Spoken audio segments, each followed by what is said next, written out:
हरे कृष्ण गुरु जी। चरण मेरा धन्यवाद। मेरे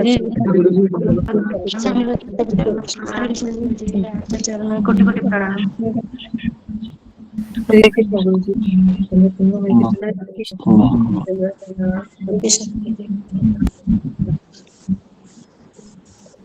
हरे कृष्ण गुरु जी मन प्रणाम। हरे कृष्ण सही भक्त को धन्यवाद। हरे कृष्ण हरे कृष्ण हरे कृष्ण। ओके। ओम अज्ञानतिमिरान्धस्य ज्ञानाञ्जनं शलाकया चक्षुरुन्मीलितं येन तस्मै श्रीगुरवे नमः। श्री कृष्ण चैतन्य प्रभु नित्यानंद श्री अद्वैत गदाधर श्रीवासादि गौर भक्त वृंद। हरे कृष्ण कृष्ण कृष्ण हरे हरे हरे। कृष्ण प्रभु जी दंडवत प्रणाम, सभी भक्तों को दंडवत प्रणाम। हरे राम राम राम हरे हरे। ओके। हरे कृष्ण सबको। हरे कृष्ण। तो तो जैसे कि अभी श्रावण का महीना चल रहा है, सबका स्वागत है सत्र में। और हमारे जो 10 नाम अपराध होते हैं,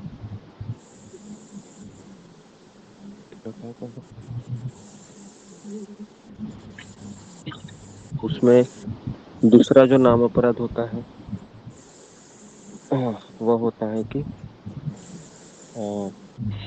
देवी देवताओं को भगवान के समान समझना, या देवी देवताओं को भगवान से अलग समझना उनसे। तो जैसा कि अभी श्रावण महीना चल रहा है, तो काफी लोग हैं वहाँ, भगवान की पूजा है। खास करके श्रावण का सोमवार है, या फिर अलग अलग उत्सव अभी मनाए जाएंगे, गणेश जी का, है ना, इत्यादि इत्यादि।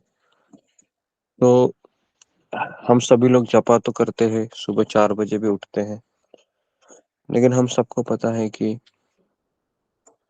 अगर हम नाम अपराध करते रहेंगे तो फिर हमें भगवान श्री कृष्ण के है ना, नाम के प्रति कोई आकर्षण नहीं होगा,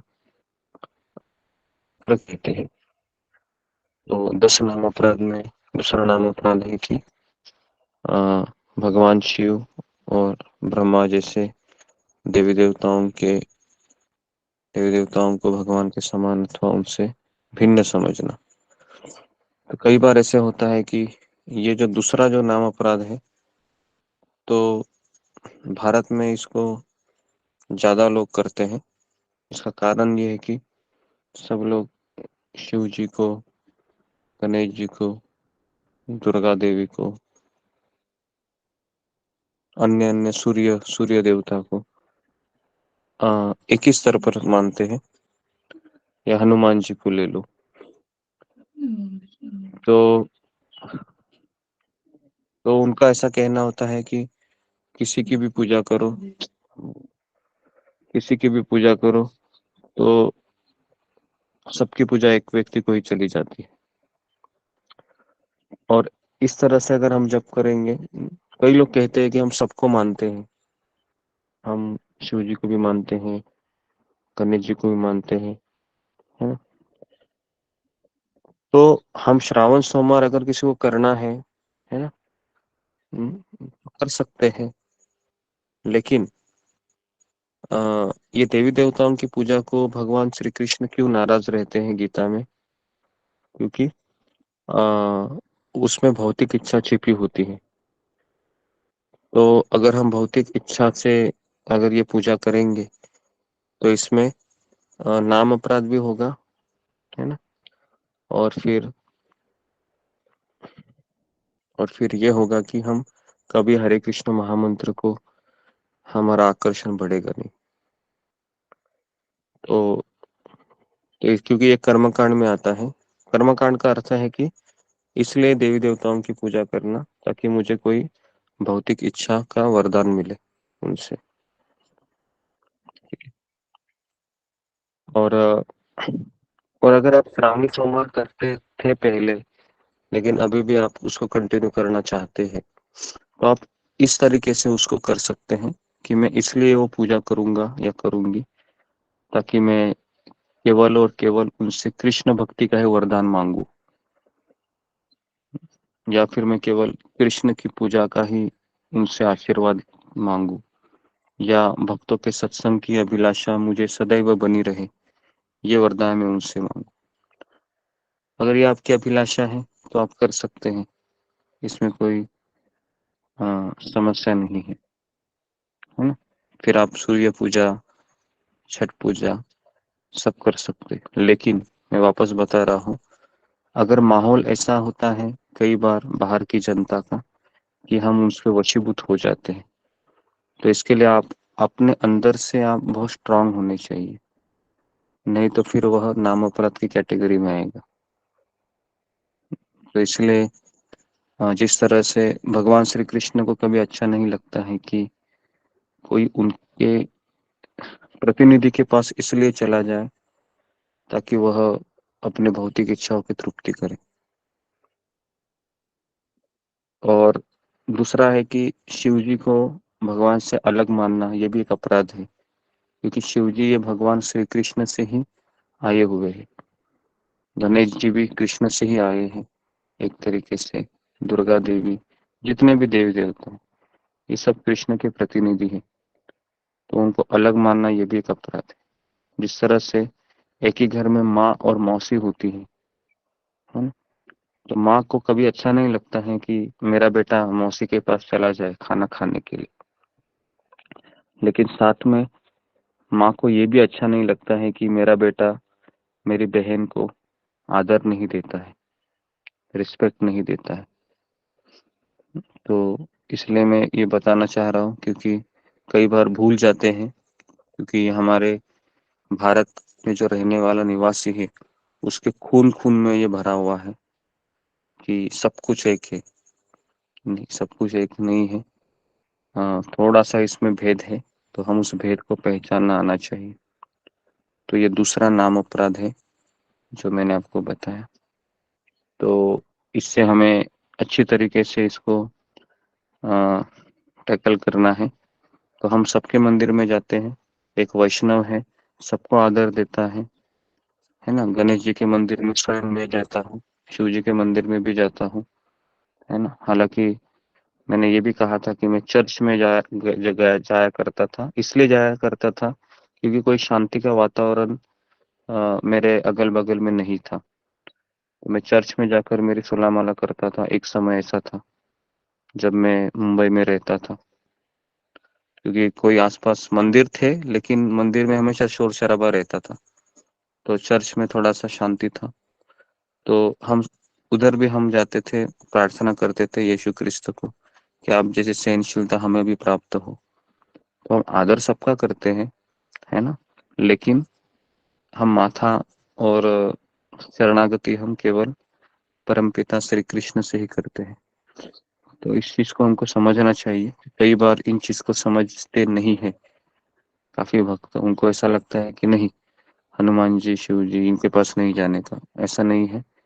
हाँ, इनके पास जा सकते हैं, लेकिन फिर इनको आदर भी देना चाहिए।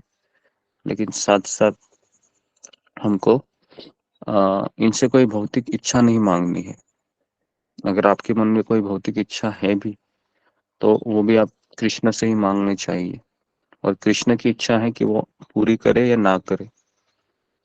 लेकिन अगर आप हरे कृष्ण महामंत्र का हम जप करते रहेंगे, हरे कृष्ण कृष्ण कृष्ण हरे हरे, हरे राम राम राम हरे हरे, और साथ साथ आप श्रावणी सोमवार करेंगे, इसलिए करेंगे ताकि मेरे घर में शांति बनी रहे, मेरे बेटे को जॉब लग जाए, या मेरा बेटा डॉक्टर बन जाए, या मेरा पति है उसको बढ़ोतरी हो जाए जॉब में, तो फिर ये नाम अपराध है। तो फिर ये अपराध की कैटेगरी में आएगा, क्योंकि कृष्ण को ये अच्छा नहीं लगेगा कि मेरा भक्त मेरा नाम ले रहा है और साथ साथ भौतिक इच्छा भी रख रहा है। तो ऐसा व्यक्ति है, ये कभी भगवत धाम नहीं जा सकता, क्योंकि वो नाम अपराधी है, अपराध कर रहा है। ओके, और साथ साथ ऐसा भी भक्त भगवत धाम नहीं जा सकता जो शिव जी के मंदिर में नहीं जा रहा है और शिव जी को आदर नहीं देता है या गणेश जी को आदर नहीं देता है ना।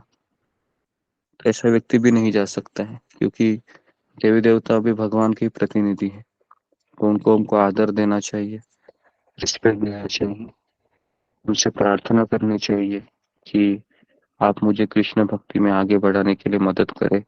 आप भगवान, आप परम वैष्णव है, शिव जी तो, गणेश जी भी परम वैष्णव है, नरसिंह भगवान के बहुत बड़े भक्त हैं। तो इसलिए हमें इस चीज को बहुत केयरफुल रहना है, नहीं तो जिंदगी भर नाम अपराध करते रहेंगे हम, और फिर हम कभी आगे नहीं बढ़ पाएंगे। क्योंकि भारत में 10 नाम अपराध में से ये दूसरा नाम अपराध बहुत भयंकर है, होता है, क्योंकि हमारे भारत में कई देवी देवताओं की पूजा चलती रहती है through out the year. Okay, तो यहाँ पर मैं रुकता हूँ। आशा करता हूँ कि ये टॉपिक आपको पहले भी समझ में आया होगा, लेकिन हम भूल जाते हैं इस चीज को। तो इसके लिए मैंने सोचा कि अभी बहुत सारे उत्सव शुरू होने वाले हैं, तो मुझे लगा कि ये टॉपिक छेड़ना वापस जरूरी है चपा टॉक में। तो इसके लिए मैंने इस चीज को पूरा क्लैरिटी दिया है, जस्टिस दिया है कि किस तरह से हमें रहना है। सबको हम आदर देते हैं, सबके सामने सिर झुकाते हैं, लेकिन अगर कुछ मांगना है, मांगना तो नहीं है लेकिन मांगने की इच्छा भी है, तो भी हम परम पिता कृष्ण के पास ही जाते हैं और हम किसी के पास नहीं जाते। ओके, तो जी, तो इस तरह से हमें अलग अलग अपराधों से बच के जप करना है। तो मैं यहाँ पर रुकता हूँ। तो हमें ध्यान पूर्वक जप करने के लिए कम से कम 30 मनी, 25 से 30 मनी पे ध्यान करना जरूरी है। अगर आप पर्पजफुली ये 30 मनी के ऊपर ध्यान करेंगे, है ना, तो ही हमारा जप अच्छा होगा। क्योंकि मन को एक्टिवेट होने के लिए प्रेशर की आवश्यकता है। प्रेशर मतलब टारगेट।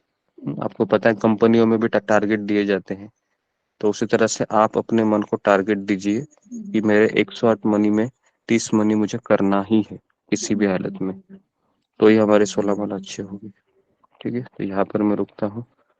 हरे कृष्णा कृष्ण कृष्ण हरे हरे, हरे राम कृष्ण हरे कृष्ण हरे कृष्ण हरे कृष्ण हरे कृष्ण गुरु जी। हरे हरे कृष्ण गुरु जी।